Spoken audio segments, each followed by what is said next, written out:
Hello, my name is Rhonda K. Kitchens, and I'm a librarian at the Tampa Argosy Library. This is sort of an unusual type of presentation.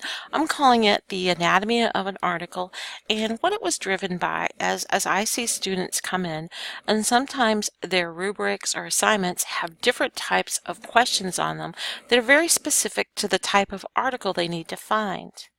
So what I have done is I've gathered together different types of articles, research, and ways we look at articles to try to help you build a basis and actually construct some searches and ways of looking at it that will be very helpful. So what I did was I would look at a student's rubric when they bring it in. When you're looking at your assignment, always take the time to just not look at the assignment, but look at the rubric and see what you're graded on. Sometimes you'll see that the rubric is specific, like it was supposed to have a random controlled study. It should have presented evidence-based material. It should have had 3 scholarly articles and something else. You should have been reading a dissertation or a literature review. Currently, we have a really big button that says dissertations, but we don't have like a big button that says random controlled trial or any of these other types of terms. So I'm going to talk a little bit about what they are, but not in great detail, because what I'm trying to do is show you how to do the research for them, but to find these different pieces and not actually do them at this point. I'm assuming that you're a student that may even be working on a dissertation, and maybe you need to make sure when you're working on these different types of research that you have a well-rounded group of things you're working with. We'll be talking about a seminal article, which is also a classic article. Have you included in your dissertation the piece that began the thoughts or the theory that you may be working on? Have you looked at something like a longitudinal study? Sometimes, while there's advantages and disadvantages to these, what it does is take a problem and look at the changes against it over a period of time, years, decades. And that can give you quite a different type of information to work with. So when I'm looking at this and how I put it together, I started looking at some rubrics I saw at Argosy. I started reading the assignments, and I also started thinking about the needs of students when they're working on your CRPs or dissertations to have different types of studies and different ways of looking at things. So the big things we'll be using will be the library page, and I will go to the database list, but all I'm really going to use is Academic Search Complete because I don't know what discipline you may be coming from, and Academic Search Complete covers everything from astronomy to zoology, so it's really big. I'm also going to show you how to use Google Scholar, and I'll tell you why, but it has to do with citation research, because that's another way we'll be able to harvest different types of articles and studies.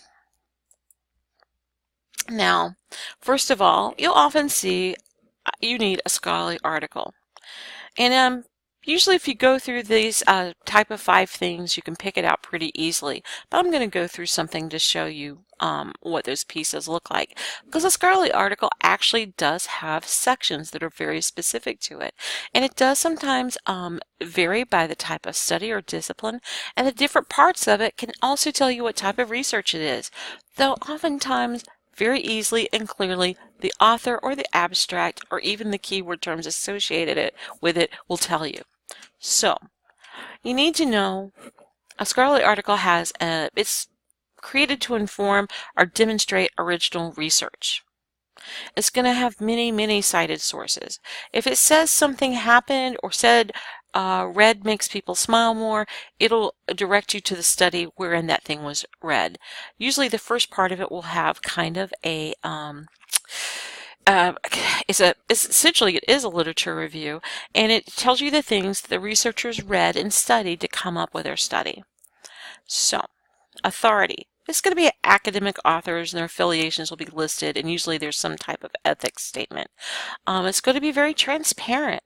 You can actually write the people, usually. It'll tell you where they are.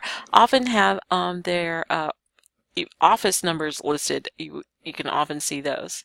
The language is going to be very professional. In this case, the type of language I'm using with you in this particular presentation is kind of street language, very easygoing. And I'm not throwing down the very large different types of words that one may associate with a discipline. If you find a pop culture kind of title, you might question whether or not it might be a scholarly article. If it's a little bit hard to read and it definitely has a subtitle and it's very long, and it has terms that are specific to that discipline, it's already looking like it really may be a scholarly article. So I'm going to talk to you a little bit about the parts of one, and I'm going to show you an online library orientation I built. You can use this, I'm going to include this in the part. You can use this URL to find it and go through it in total. This is a section of my library orientation. I'm just going to use this article I've already put here. Nurse satisfaction with information technology enhanced bedside handoff. Now, in terms of meeting the criteria for a scholarly article, you'll see the title uses professional terms, jargon, and situations. The bedside handoff is actually something you could use as a keyword if you're working in nursing and healthcare. It's a very specific thing to that practice. We'll see the authors. Usually you'll find there's going to be multiple authors and they're listed all together at the top. The first article, the first author is considered the main author, and the persons that contribute are below.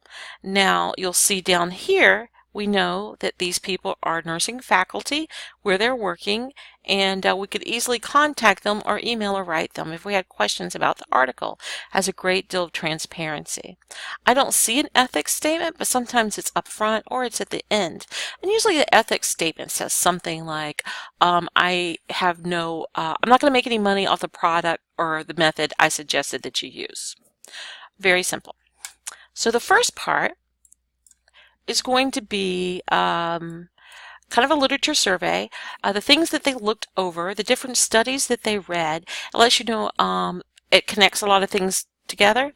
It actually tells you things like a mixed method study performed by Carroll 2012 confirm the significant amounts of information either were not discussed or adequately or missed completely during the handoff. This is when one nurse hands off information to another. So they did a total literature survey about the handoff, the what's another term? Yes, the bedside handoff, and probably they did some research on communication practices and collaboration and interaction, shift changes, and all this, and they came up with this first part of the article called the literature review. If it's mentioned here, these particular terms, if we go down to the references, I'm going to go down here. Oh, I went past the article. We saw Clark, and this tells you where the article is that they read. Now, this is very important. When you're working with this article, you don't really want to tag into the literature survey material. If there's something in there that you need to read, you need to come here and find this particular article in full text and read it yourself. Argosy University has a great number of databases. Many times you will find you can find this, and if you cannot, you can use Iliad to request it. And yet sometimes, specifically if it's an electronic article, it could take like under 2 weeks. So this is a great way to start building the work that you're working with and also adding to it. So when you find an article of interest, when you read through the literature review, you may not be able to use this directly, but you can use it to find the article it came from and use that article, and that will add greatly to your citations and references and the richness thereof. So I'm going to go down and look at the other thing. The other thing you're going to see are the different parts of the article. This has a background, a purpose, the significance of research and method. This tells you how that it's done. This section is really quite detailed and lengthy. It tells you a lot of really important things. It tells you who they included, who they excluded. They tell you if it's going to be quantitative, qualitative, if they're using a survey, all sorts of things will be very useful for you, the reader, to know. And then they'll show you how they did it. They'll show you the numbers, the figures, the information they found, and they will tell you about their findings. Limitations. That is actually not in every article, but I find this to be the most illuminating. Sometimes the limitations and the conclusions both let you know maybe the study did not work. The abstract, which is written by the author, doesn't always tell you that. So these are really important pieces to look at. Limitations also often gives you a chance to see where they think more study should be done. Now, if this is an article from 2012 or a little bit older, this gives you an indication as a researcher like, hey, why don't I go ahead and look at that myself? Let me see if somebody followed through and filled up this gap in research, and there may be other things. So sometimes as a researcher, the limitations gives you an idea about other places to look or what's missing or how to fill that in, or opportunities even for yourself to write a paper. And the conclusions are very important as well. Now, when I am doing my reading, I actually start reading the conclusions and I go backwards and read the paper. Sometimes I find it makes it a lot easier to understand. So when you're looking for a scholarly article and your professor, the rubric, the assignment requires a scholarly article, these are the different pieces you're going to look at. Now you're going to say, but Rhonda, all I have to do is click on the peer-reviewed or scholarly article piece and there it is. No, no, no. Researcher, please beware. It only tells you if it's a scholarly journal. Sometimes a scholarly journal has letters to the editor, book reviews, my first day on the job, and other things like that. And if you were to use that type of study in your paper, you may lose some points. You want to make sure that it looks a lot like the piece I just showed you. And again, there's going to be variations based on the type of study, your discipline, but it'll be essentially really quite like that. So from here, I'm just going to, these are a little bit scattered, but we'll just say that I use sort of a qualitative method, a narrative if it were, gathering information from various students and the things that they needed in their assignments to get full points for their work. Another type of thing, sometimes a professor or faculty member will ask you to make sure that you have as a seminal or a classic article. Actually, sometimes these are the hardest to find because it's been drilled into us so much that we need to use things from the past 3 to 5 years. We really don't know how to find things as well that are important in the past 20 years. One of the ways that you might find it is just by the sheer amount of research you do, and you start reading the references of the articles that you've pulled, you'll start seeing repetitions. You'll start seeing the same name used over and over in the same article. Usually it'll be sometime between the 1950s and 1998, in that time period. And you might determine that that was an article where things changed. There's something as a landmark and as a breakthrough in scholarship. It's the way we started looking at things differently.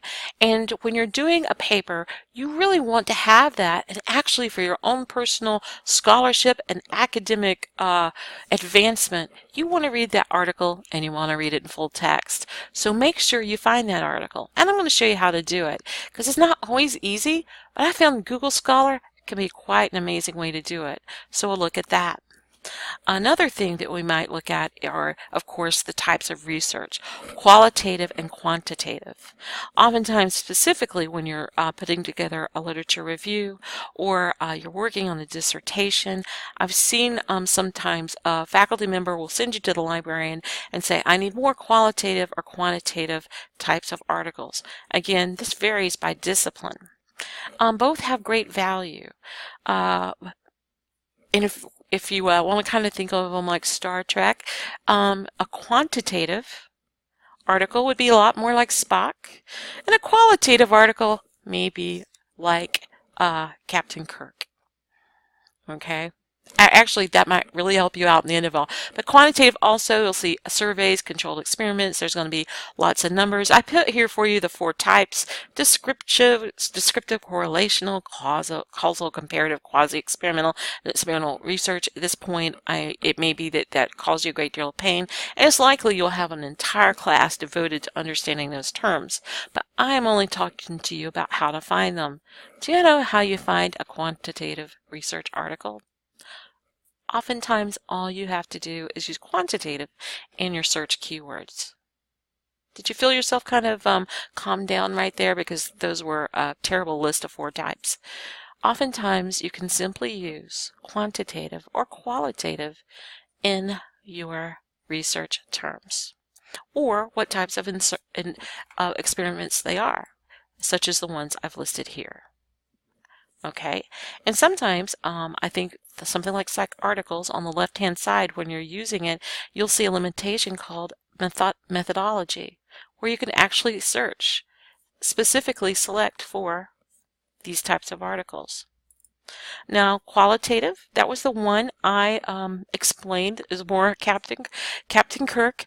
They're more naturalistic. They're actually in natural settings, whereas a quantitative article, being based on numbers, is more controlled, and it's sometimes in a very specific environment where everybody's doing the same thing the same way at the same time.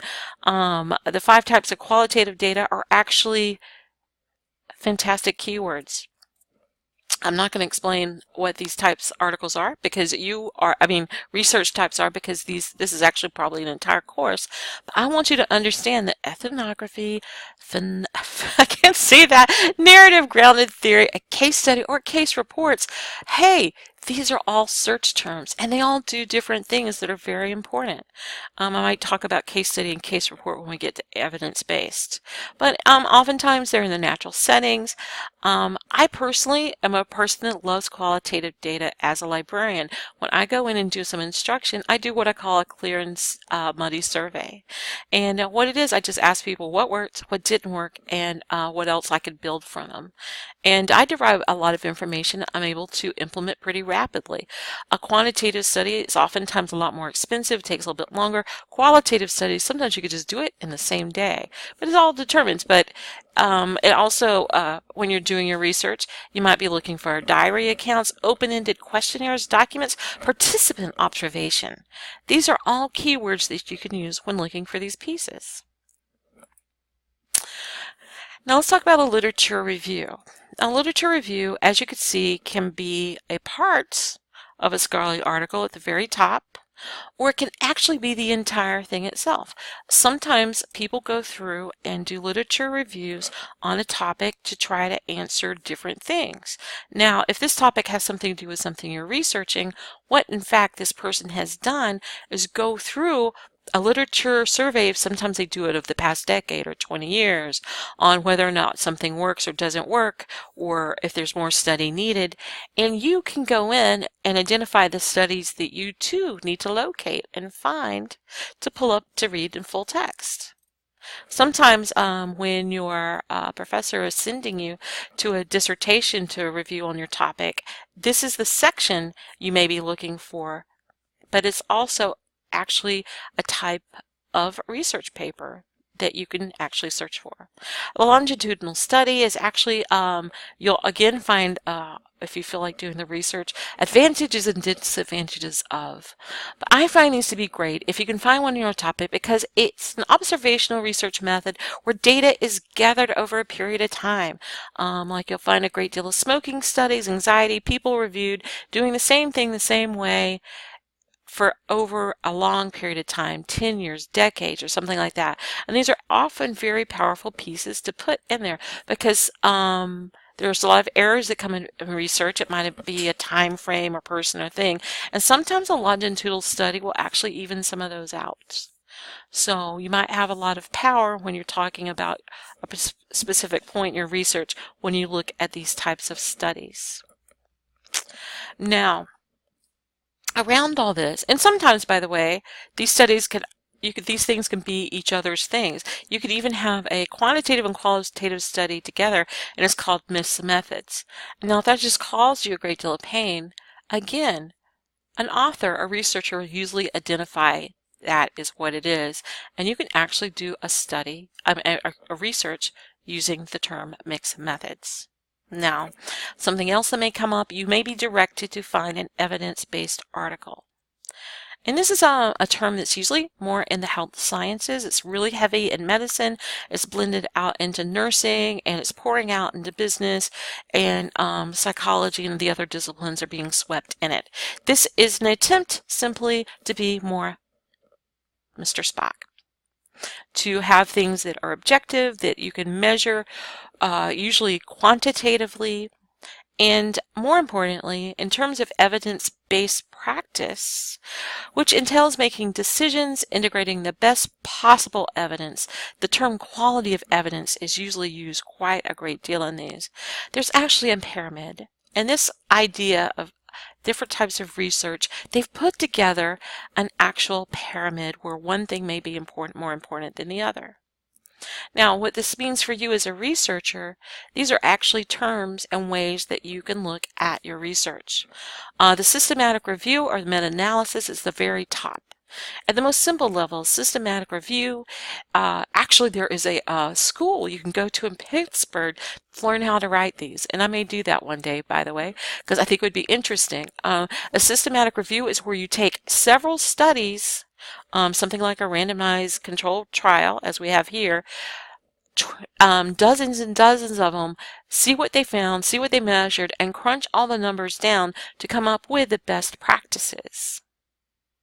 It's actually very useful in medicine so that you don't randomly assign one article written about a topic over another. You get like 20 or 30 articles altogether. So if you as a researcher are looking at the best practice on how to deal with a specific thing, systematic review is a great way to look at it.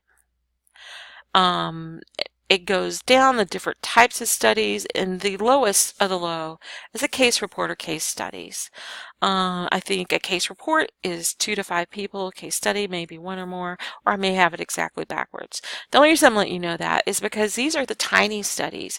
These are, I guess, a little bit more intimate, where we're talking about 1 to 5 different people, what happened to them when this thing happened. Sometimes these are written more about what seem to be things that are maybe abnormal or quirky, or it indicates that a larger study needs to be done. So they do have value on that level. But if you're practicing medicine or working in a group therapy situation, you would probably want to weight yourself systematic down to the case reports. But again, the case reports can be quite illuminating, and sometimes new ideas and new practices come up through this area in such a way that the pyramid, I guess in 2016, we're starting to look at the pyramid in a different way, that maybe we actually look at the systematic reviews and the best practices they suggest and use that to view these other pieces to make sure we incorporate the fullness of the research out there available to us. And you're like, Rhonda, this is hurting my head. That's all well and good. I just want you to know the terms and ideas associated with these different things. When you see them on a rubric or on an assignment, that you don't freeze up. I want you to understand these are actually tools. Okay? So what I'm going to do is go into the library, and first we're going to go through Academic Search Complete. I'm going to demonstrate how you might use these terms and ideas to find things. And then I'm going to show you the same thing in Google Scholar, but also illustrate how you may find a seminal or a classic article. And this part may be a little fast. And I'm not going in depth. I just want to let you know I'm going into the database list. You can find things alphabetically. You know I was talking about psych articles. It would be under P. I'm just going to use Academic Search Complete. But this isn't like the I can't really pack in a full research course in this presentation, but I just want you to be able to break down your needs when you're looking at it in terms of research. So let's suppose that your person wants you to work on anxiety, some issues with anxiety. It may be with the aged or something like that. So there we'll go N. That'll be your Boolean operator that can also be or not. I'd be glad to talk to you about those types of research methods. I'm just showing you they're here. And what if we wanted a evidence-based, you can type in evidence-based practice. You can type in evidence-based evidence actually. I'm just going to leave it like that, and I'm going to click search. So here we're assuming your professor may have specifically ask you to stay with evidence-based practice. I just want to let you know you could use that as a search term. You can also go here to select for full text, references available, scholarly and peer-reviewed journals, and you may want it for the past 3 to 5 years. I think we've really narrowed it down, because actually you don't want 100 things, you want some of the top pieces. So here we've identified a randomized control trial of child anxiety multi-day program. So there I did not define age, but I put it in there. This talks about using a large Dutch population, and this, you can see where my age thing went wrong. I might have put in something like elderly, but as you're going through this, use these different things to do your tests. So that you can see right here, analysis of variance, chi-squared test. This is absolutely going to be a quantitative piece. Evidence-based usually does rely heavily on those. It does have descriptive statistics and statistical models. So you know this is going to be evidence-based. It's going to be quantitative. And you go here to look at the PDF. And we're going to do this rapidly. And you want to make sure that it's scholarly. I want you to see how I've folded a lot of these questions all in together at one time. We see our multiple authors. We see the various reviews it went through. We see that the title does have professional terms. We have an abstract warning. It is usually written by the author, so make sure you read that. It has keywords provided. I would scoop these out and continue to use those for your research. It has that introduction. This is the literature survey I was talking about. When they went through to read this, they're telling you what they read, where they read it, so that you could go to each one of these references and find them. Like, Rhonda, how am I going to find them? There's over 100 databases in Argosy. Well, there's two different ways. You could do a journal search and go see where we might have it in full text. But another way is to use Google Scholar. So I'm going to show you that since I'm already almost at the 30-minute mark. So it shows the methods, it shows all this business, the factors, the results, and you're like, you can say definitely this is an article that's quantitative, this is an article that is evidence-based, this is an article that's scholarly. And you could see it all from the PDF, and you can include it in your search. I hope you can kind of understand what I did there. In doing this presentation, I did kind of choose something that was a little bit quirky, but I wanted you to understand how you can use your assignment, your syllabus, and your rubric to make sure you get full points. And even if you're not at the point where you totally understand what these items mean, because you will be working on that probably even during the class, this will help you understand how to find that research and start on this academic path. Now then, we see this is here. I've done all this. Sometimes this area will have methodology. I'm going to clear this. I don't want to put in, let's suppose somebody wanted a diary study we have here, and I'm just going to put in depression. I work at a college where we have a lot of different types of mental health studies, and this will give you a diary study. Now, why would you do the diary study?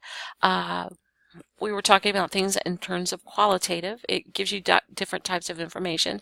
The qualitative being the Captain Kirk.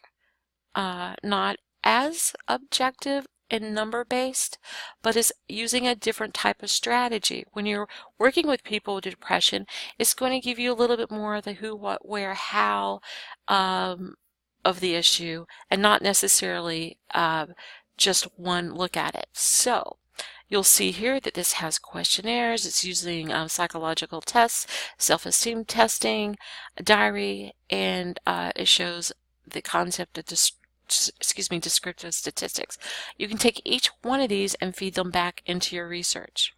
Let's take a look at this. We see it's PDF full text. It has 43 references. We're pretty sure it's scholarly. Let's take a look at it.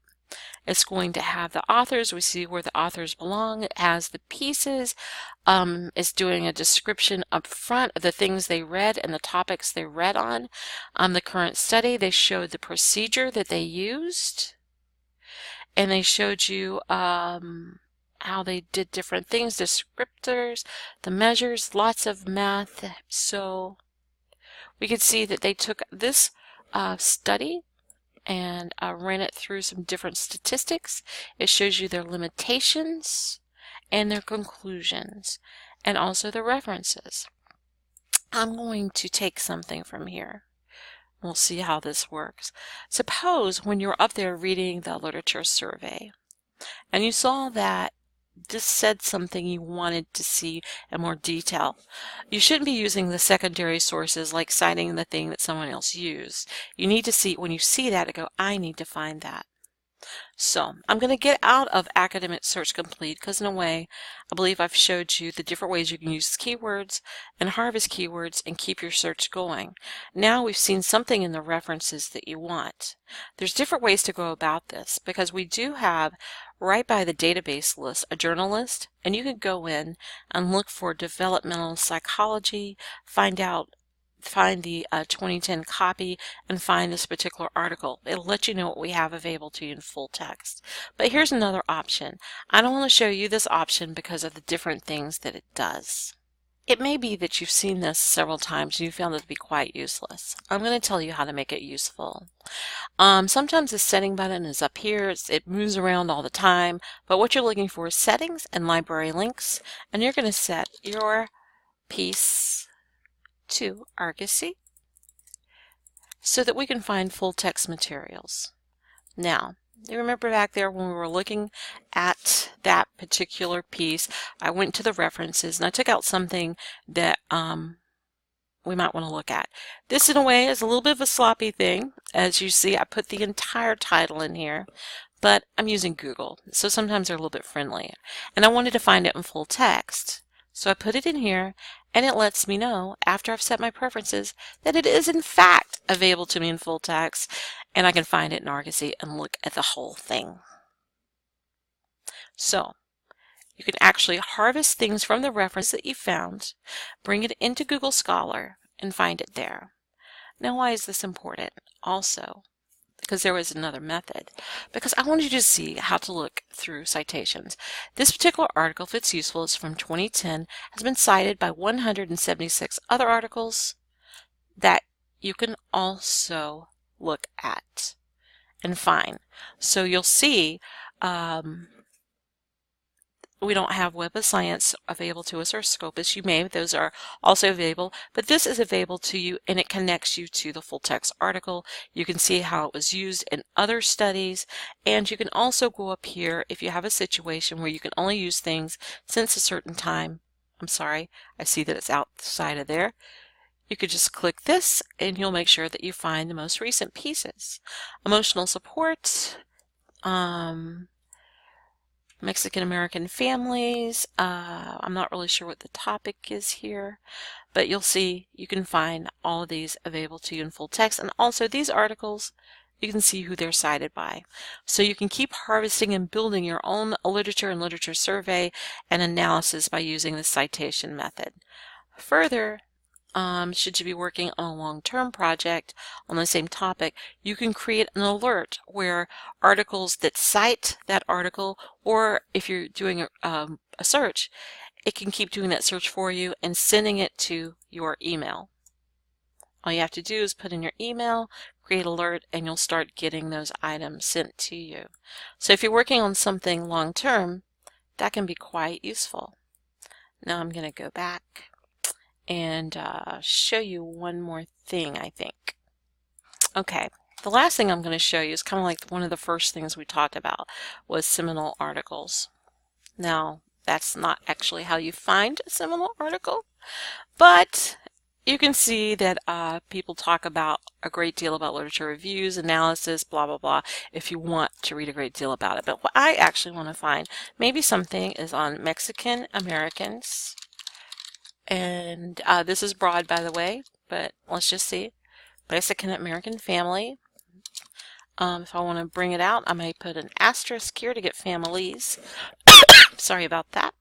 But I'm going to come do this. Now, a seminal or a classic article is going to be from about 1950 to 1998. I'll do this, and I'll start seeing where people might have written about it. I'm looking for the really large numbers. In some disciplines, the really large numbers or topics may not be that large. This is 1997. It's cited 350 times. I might need a lot more. That's not really what I wanted. Sorry about that. Mexican. So you can go with me through this part. those are Mexican Americans through this period. And okay, now it's looking a little bit more like it. 19,004 from 1995.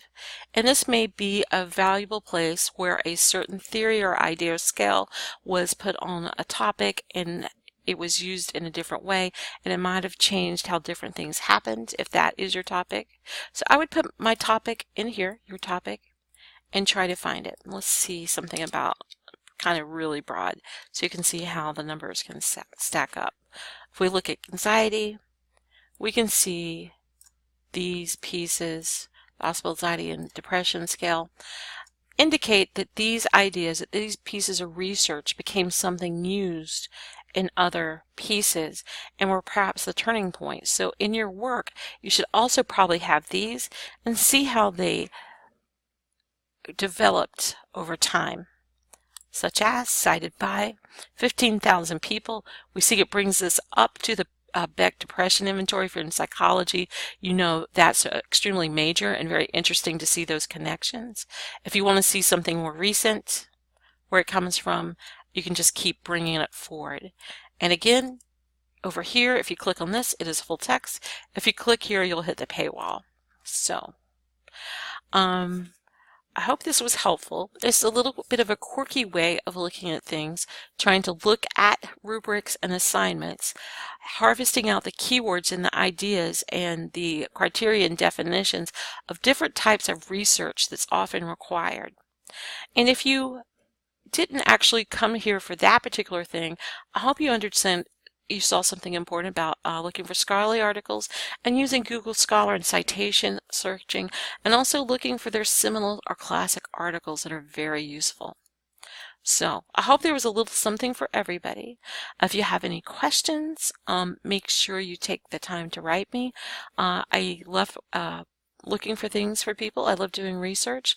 And let me know if this did help you out. It would be great to know. I do hope you have a great day. And thank you.